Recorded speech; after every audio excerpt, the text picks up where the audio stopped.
India versus Afghanistan second ODI.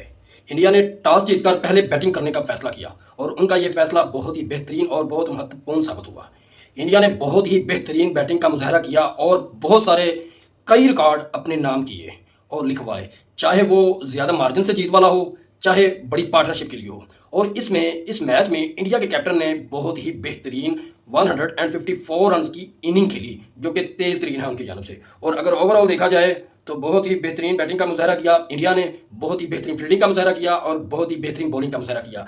अगर score card पर नज़र दौड़ाई जाए तो इंडिया की जानब से यशस्वी जायसवाल ने 9 बॉलों में 4 रन की इनिंग खेली। इनकी इनिंग में एक खूबसूरत चौका शामिल है। जबकि अगर रोहित शर्मा की बात की जाए, उन्होंने 123 के स्ट्राइक रेट से 39 बॉलों में 48 रन की इनिंग खेली। इनकी इनिंग में 6 खूबसूरत चौके और 2 बुलंदो बाला छक्के शामिल हैं। जबकि अगर शुभमन गिल की बात की जाए, जो कि इंडिया के मौजूदा कैप्टन है और इस मैच में भी कैप्टन है, उन्होंने 140 के स्ट्राइक रेट से 2 छक्कों, 22 खूबसूरत चौकों और 110 बॉलों में 154 रन की बहुत ही बेहतरीन और बहुत ही आला इनिंग खेली। इनके बाद अगर बात की जाए ईशान किशान की, उन्होंने 158 के स्ट्राइक रेट से 7 खूबसूरत और बुलंदो बाला छक्कों और 14 चौकों और 79 बॉलों में 125 रन की इनिंग खेली। जबकि इनके बाद बात की जाए श्रेयस अय्यर की, तो उन्होंने भी बहुत ही बेहतरीन बैटिंग का मुजाहरा किया और बहुत ही उम्दा पारी खेली।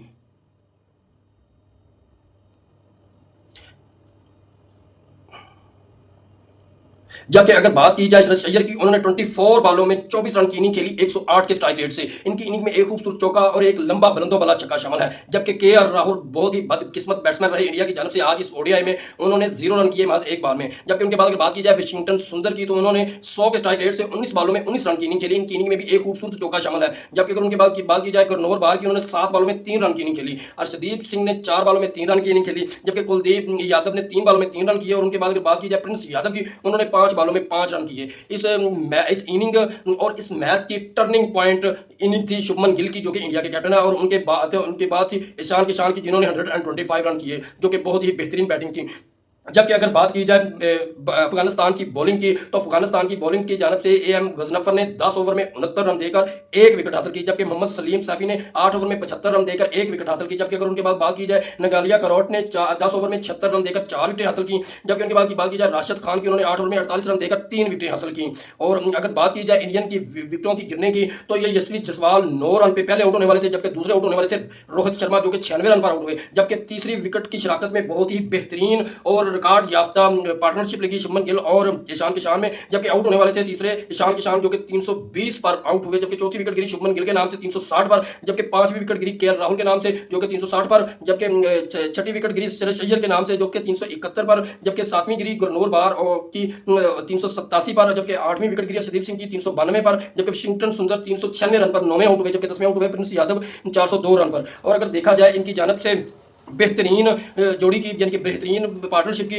तो शुभमन गिल और रोहित शर्मा के मबैन 67 बॉलों में 87 रन की खूबसूरत पार्टनरशिप हुई। जबकि उनके बाद रिकॉर्ड याफ्ता जो इनिंग खेली ईशान किशान और शुभमन गिल ने, उन्होंने 140 बॉलों में 224 रन किए, वो भी अपनी टीम को जितवाने के लिए। इनकी इनिंग यानी कि इन दोनों की पार्टनरशिप भी टर्निंग पॉइंट है और इन दोनों की सेंचुरियां भी टर्निंग पॉइंट है। जबकि उनके बाद बात की जाए शुभमन गिल वर्सेस श्रेयस अय्यर की, उन्होंने 36 बॉलों में 40 रन की इन दोनों ने पार्टनरशिप की। जबकि अगर दूसरी तरफ बात की जाए अफगानिस्तान की, तो अफगानिस्तान ने कुछ खास बैटिंग, बॉलिंग और फील्डिंग नहीं की। अफगानिस्तान लगातार इंडिया दूसरा ओडीआई हार चुका है, यानी कि सीरीज अफगानिस्तान इंडिया से 2-0 से हार चुका है। अभी लास्ट मैच बाकी है ओडीआई का। जबकि इससे पहले इंडिया अफगानिस्तान से एक टेस्ट की सीरीज भी जीत चुका है। इंडिया ने दूसरा ओडीआई अफगानिस्तान से 170 रन के बड़े मार्जिन से जीता। अगर अफगानिस्तान की बैटिंग की बात की जाए, तो अफगानिस्तान महज 232 रन बना पाई और ऑल आउट होगी 44.3 ओवर में। अगर अफगानिस्तान की बैटिंग की जानब से बात की जाए, रहमानुल्लाह गुरबाज ने 33 बॉलों में 41 यानी कि 41 रन की इनिंग खेली। इनकी इनिंग में 7 खूबसूरत चौके और एक लंबा बुलंद वाला छक्का शामिल है। जबकि इब्राहिम जरदान ने 31 बॉलों में 21 रन की इनिंग खेली। जबकि सदीकुल्लाह अतल ने 50 बॉलों में 42 रन की इनिंग खेली। इनकी इनिंग में 5 खूबसूरत चौके और एक छक्का शामिल है। जबकि अफगानिस्तान की जानब से बेहतरीन पारी खेली जो रहमत शाह, उन्होंने 99 बॉलों में 79 रन की इनिंग खेली। इनकी इनिंग में 8 खूबसूरत चौके शामिल है। जबकि उनके बाद बेहतरीन पारी खेली राशिद खान ने, जिन्होंने 12 बॉलों में 12 रन किए। उनके बाद मोहम्मद सलीम साफी ने 19 बॉलों में 9 रन किए। जबकि अफगानिस्तान की जानब से दरवेश रसूली रिटायर्ड आउट हुए। अगर ओवरऑल देखा जाए, तो इस इनिंग में इंडिया ने एक्स्ट्रा 9 रन दिए। जबकि अगर देखा जाए अफगानिस्तान की इनिंग महज 232 रन बना पाई और ऑल आउट हो गई। इंडिया की बॉलिंग की जानब से अर्शदीप सिंह ने 9 ओवर में 45 रन देकर 3 विकेट हासिल की। जबकि प्रिंस यादव ने 7 से 3 ओवर में 56 रन देकर 2 विकेट हासिल की। अगर उनके बाद बात की जाए गुरनूर बरार की, उन्होंने 10 ओवर में 60 रन देकर 3 विकेट हासिल की। जबकि वाशिंगटन सुंदर ने 7 ओवर में 24 रन देकर 1 विकेट हासिल की। यूं अफगानिस्तान ने इस वनडे में 170 रन से शिकस्त खाई। यूँ अगर देखा जाए अफगानिस्तान की जानब से तो ये बहुत बड़े मार्जिन से शिकस्त है। जबकि अगर इंडिया की तरफ देखा जाए तो इंडिया ने बहुत ही बेहतरीन और आला तरीके से अफगानिस्तान को डिफीट की। यानी कि अगर हम बात करें इंडिया की बिग डिफीट्स की, यानी कि biggest defeat for Afghanistan by run 275 run जो ना 2015 में ऑस्ट्रेलिया से 275 रन से हारे थे। जबकि उनके बाद अगर देखें तो लखनऊ 2026 में इंडिया के खिलाफ वो 170 रन से हार चुके हैं। जबकि इनके बाद देखा जाए तो श्रीलंका पाले के 2024 में श्रीलंका से 155 रन से हारे हैं। जबकि इनके बाद बात की जाए जिम्बाब्वे से शारजा में 2018 में 154 रन से हार चुके हैं। इनके बाद अगर बात की जाए स्कॉटलैंड से अबू धाबी में 2015 में 150 रन से हारे हैं। जबकि इंग्लैंड मैनचेस्टर में 2019 में ये भी 150 रन से हारे हुए हैं। यानी कि ये बिग मार्जिन से शिकस्तें हैं अफगानिस्तान की टीमों से।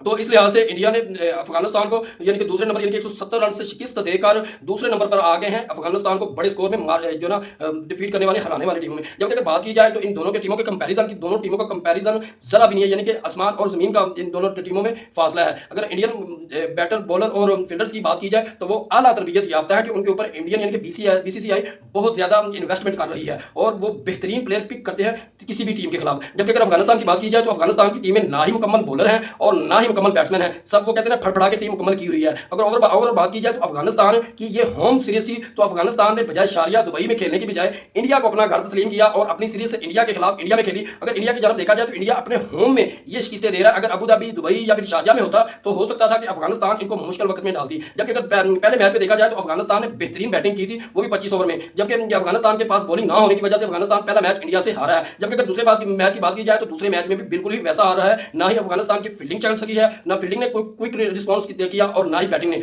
जबकि अगर बात की जाए पहले मैच की तो पहले मैच में जो इनके गुरबाज हैं उन्होंने बेहतरीन 48 बॉल में सेंचुरी जड़ी थी। जबकि दूसरे मैच में वो 50 भी ना बना सके। और ओवरऑल अगर देखा जाए तो दूसरे मैच में जो स्पिनर हैं वो अफगानिस्तान को बिल्कुल नाकाम रहे। महज राशिद खान ने 3 विकेट हासिल की। जबकि अगर देखा जाए तो अफगानिस्तान के मेन फास्ट बॉलर भी नाकाम रहे और फील्डिंग में तो तमाम फील्डर ही आते हैं। जबकि अगर बैटिंग की बात की जाए तो बैटिंग में ना ही राशिद खान चल सके और ना ही इनके बड़े बड़े नाम चल सके। अगर देखा जाए इन प्लेयर्स की परफॉर्मेंस को तो ये टीम के अलावा बाकी लीग्स में बहुत ही बेहतरीन परफॉर्मेंस का मुजाहरा करते हैं। जब अपनी टीम की जानब से खेलते हैं तो ये अपनी टीम की तरफ से कुछ खास परफॉर्मेंस नहीं दे पाते और यही हाल है और यही वजह है इनकी दूसरी टीमों से मैच हारने की। अगर आप अफगानिस्तान की बैटिंग की बात करें तो अफगानिस्तान की बैटिंग को जो बेहतरीन और आला अबूर हासिल हुआ था तो वो यूनुस खान की कोचिंग के दौरान अफगानिस्तान की बैटिंग बहुत ही बेहतरीन साबित हुई थी, क्योंकि यूनुस खान ने इनके ऊपर बहुत ज्यादा मेहनत की थी अपनी लगन के साथ। जबकि अगर इनकी बॉलिंग की बात करें तो ये उमर गुल के दौर में जब उमर गुल अफगानिस्तान के कैप्टन थे तब अफगानिस्तान की बॉलिंग भी बेहतरीन थी तमाम टीमों से। लेकिन अब जब बात की जाए अब दोनों ही इनके कोचेस नहीं है, दोनों ही यानी कि कोचेस इन्होंने नए लाए हैं। उनके बाद अफगानिस्तान की जो टोटल परफॉर्मेंस है वो जीरो नजर आ रही है। अलबत्ता कह सकते हैं कि टूर्नामेंट्स में ये कुछ बेहतर खेल लेते हैं, वो भी छोटी टीमों के खिलाफ। जब बड़ी टीमों से इनका पाला पड़ता है तो इनसे खेला नहीं जाता। बाकी ओवरऑल बात की जाए आज के मैच में इंडिया ने इनको तीनों खानों में नॉक आउट किया, यानी कि चारों खाने चित किया, चाहे बॉलिंग हो, चाहे फील्डिंग हो, चाहे बैटिंग हो। तो इसे आप अंदाजा लगा सकते हैं कि इंडिया भी अपनी बेहतरीन बैटिंग का मुजाहरा आसान हरीफों के खिलाफ करता है। जबकि इनके सामने बेहतरीन और अच्छे हरीफ हों तो इनसे भी बैटिंग नहीं हो पाती। अलबत्ता इंडिया ये सीरीज जीत चुका है, सो कंग्रेचुलेशन इंडिया। बाकी अफगानिस्तान को मजीद इसमें रहने के लिए ये जो आखिरी मैच है हो सकता है अगर इंडिया हार जाए खुदा न खास्ता, वरना इंडिया इनको क्लीन स्वीप करेगा इस तीसरे ओडीआई को हराकर। जबकि अगर देखा जाए ओवरऑल क्रिकेट महज इंडिया की नजर आई, इस ओडीआई में अफगानिस्तान की क्रिकेट नजर नहीं आई।